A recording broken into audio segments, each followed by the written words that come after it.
E fala, maratonistas, beleza? Meu nome é Iago e sejam bem-vindos a mais um vídeo aqui no canal. E galera, eu tô muito, mas muito animado pra fazer essa crítica de hoje, porque nesse vídeo eu vou dar a minha opinião sobre a série recém-lançada no Netflix, Sandman. Ah, e caso você não tenha assistido a série ainda, pode ficar relax, porque esse vídeo aqui não contém spoilers. Graças a Deus. Inclusive, se você ainda não assistiu a série, eu vou deixar linkado aqui em cima um vídeo que eu fiz que contém 5 fatos sobre a série, que é importante você assistir antes de começar a assistir Sandman pra poder aproveitar ela da melhor forma possível.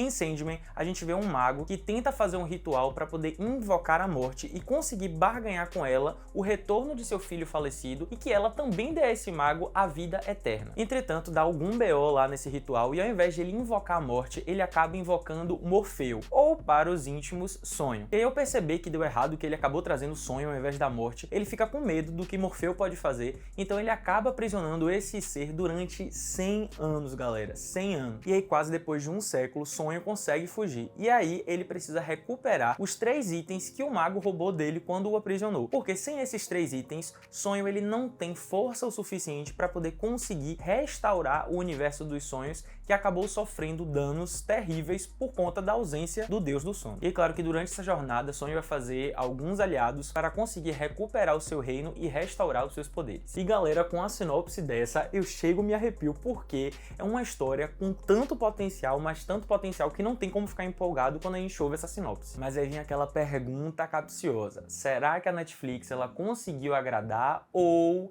ela falhou miseravelmente nessa adaptação? Não sei. E para contextualizar vocês, a série Sandman é baseada em quadrinhos de mesmo nome que foram revolucionários na década de 80, porque foram com eles que a DC conseguiu criar novas coisas. Mas isso eu falo no vídeo dos 5 fatos. Então, depois desse vídeo aqui, se você ainda não conferiu, vai lá conferir porque tem fatos muito bons.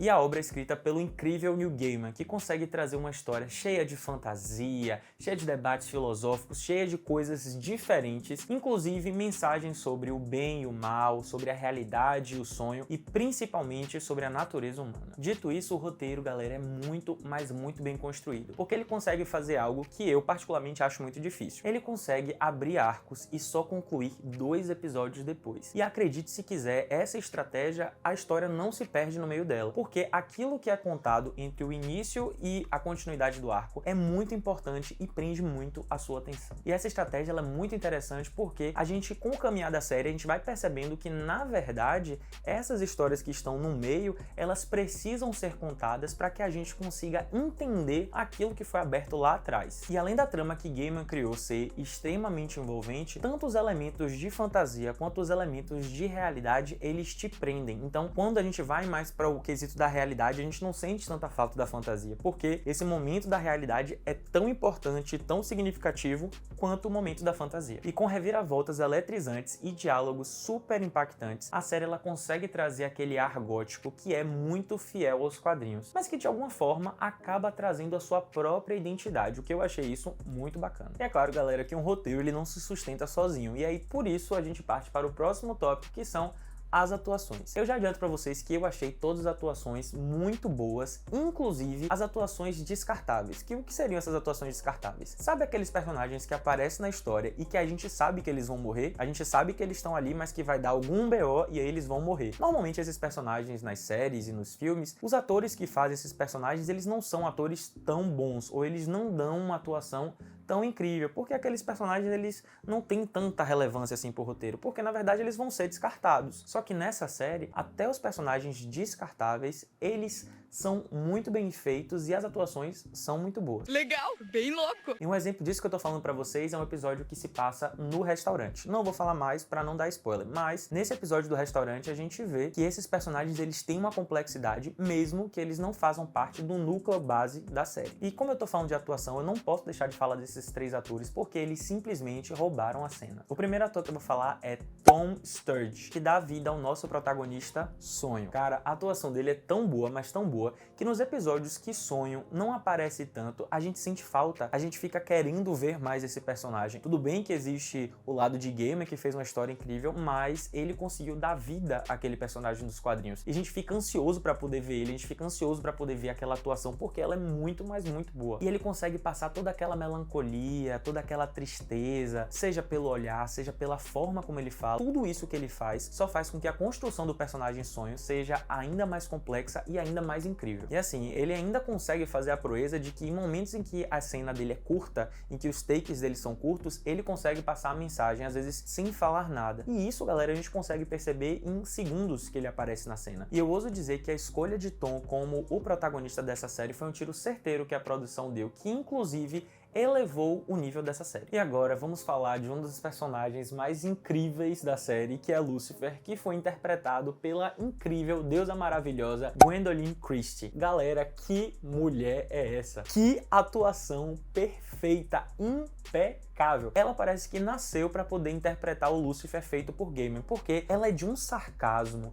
ela é de uma ironia, ela é de uma acidez que, cara, o personagem ficou incrível com a atuação dela. E ela com certeza virou um dos meus personagens preferidos, que inclusive protagonizou pra mim o melhor episódio da série, que é logo o terceiro episódio, galera. É logo quando você tá começando a maratona e ela já protagonizou esse episódio que pra mim é icônico. E aí juntar Christie com Tom, aquele encontro entre Lucifer e Sonho, galera, é só arrepio, é só arrepio. E aí eu já sabia que ia ser vixe atrás de eita, e foi vixe atrás de eita mais do que eu tinha imaginado. E a gente tem que finalizar falando de Boyd Holbrook, que deu vida a Corinthians. Galera, quando a gente tem um protagonista, um herói de alto calibre, a gente precisa de antagonistas no mesmo padrão. E aí a gente já tinha achado que Lucifer poderia ser esse antagonista e que tava tudo certo. Só que aí a série vem e faz assim: tome mais. Se você tá achando que é só isso, não tem mais. E aí vem Corinthians, quer dizer, vem um outro vilão, um outro antagonista que tem uma complexidade e é de uma beleza tão grande a construção desse personagem que não tinha como não falar da atuação de Boyd. E aí Corinthians é aquele personagem que vai ser a personificação de tudo de mais ruim da humanidade e que acaba se tornando aquele personagem de guilty pleasure, sabe? É aquele personagem que é mau, mas a gente gosta de ver porque a gente sabe que quando ele estiver em cena, a coisa vai ficar tensa, o bagulho vai ficar frenético, e sempre fica. E com essas atuações e com essa coisa do herói e dos antagonistas, fica claro que o roteiro ele conseguiu, tanto na história, graças a Gaiman, e tanto nas atuações, graças aos atores, trazer aquela coisa de compatibilidade. Ou seja, todo mundo tem o seu lugar ao sol, todo mundo vai brilhar em algum momento, e a gente não tem aquela sensação de que ou o herói é muito mais forte do que o vilão, ou de que o vilão é muito mais forte do que o herói. E agora vamos falar rapidamente da paleta de cores. Perfeição. Ela traz aquele toque extra de melancolia em tons pastéis, ou seja, ela foge um pouco daquela coisa de é triste, é melancólico, então vamos botar preto, vamos botar cinza. Não, ela traz tons pastéis e isso só mostra a confiança do roteiro, tanto na história como na atuação. Inclusive um destaque que eu quero fazer para a paleta é no momento em que é apresentado a personagem Morte. Que quando a gente pensa no personagem Morte, a gente pensa o quê? Em sem vida, em coisa cinza, em coisa preta, em coisa desbotada, sem cor. Mas não, a série faz o contrário. No momento em que ela apresenta a Morte, é um dos episódios mais coloridos, é um dos episódios mais claros, que ao meu ver foi assim perfeito, porque quando a gente fala em morte, a morte é o contrário à vida. Então não existe morte sem vida. Acertou, miserável! Então o episódio ele é todo colorido, ele é todo cheio de vida, o que eu acho que contribuiu para o personagem de Morte, porque a gente vê ela como o fim da vida, mas que ela só existe porque tem a vida ao redor, tem o brilho ao redor. Então eu achei que a paleta de cores, ousar nessa coisa de fazer coisas mais claras, mostrando a morte, foi uma sacada de gênio e que com certeza contribuiu para o personagem. E por fim, a gente tem as mensagens da série. E é aquela série que vai fazer você refletir sobre os seus sonhos, sobre os seus projetos de vida, sobre como é que você se enxerga dentro desse mundo. Ela em algum momento vai tocar na ferida, ela vai mexer com você, ela vai fazer com que você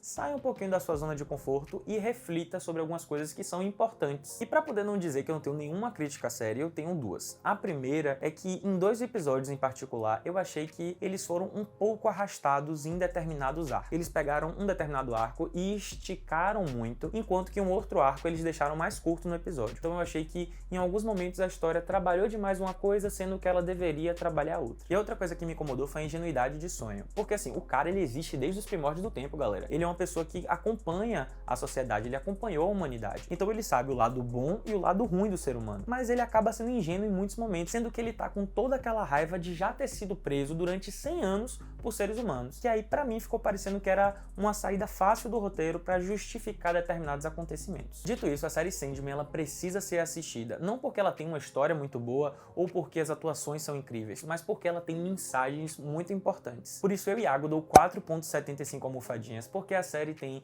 atuações incríveis, personagens memoráveis e a saga de sonho para conseguir restaurar o seu reino dos sonhos, ela é sombria, ela é cheia de reviravoltas, ela é cheia de momentos eletrizantes que culminam em uma season finale de deixar o cabelo em pé e você ficar doido para poder assistir a segunda temporada. Então é isso, galera, o vídeo tá acabando, eu espero muito que vocês tenham gostado dessa crítica, e se você não curtiu o vídeo, curte agora, se inscreve no canal e ativa o sininho para não perder nenhuma notificação. E deixa aqui nos comentários qual é a sua opinião sobre a série. Gostou, não gostou, vai assistir, não vai? Deixa aqui que eu quero saber. Então é isso, valeu!